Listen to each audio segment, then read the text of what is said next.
মৃত্যু থেকে নিয়ে আখিরাত, এই সবটা বিষয় অদৃশ্য রাখছেন।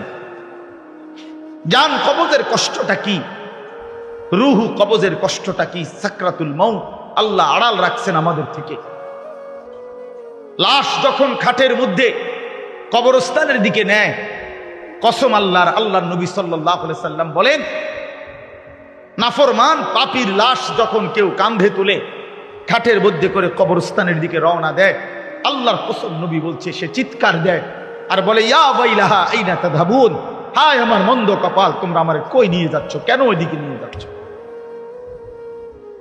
রাসূলুল্লাহ সাল্লাল্লাহু আলাইহি ওয়াসাল্লাম বলেন, ওই নাফরমানের চিৎকার আল্লাহর সমস্ত মাখলুকাত, শুধু মানুষ এবং জিন ব্যতীত বাকিরা সবাই শুনতে পায়।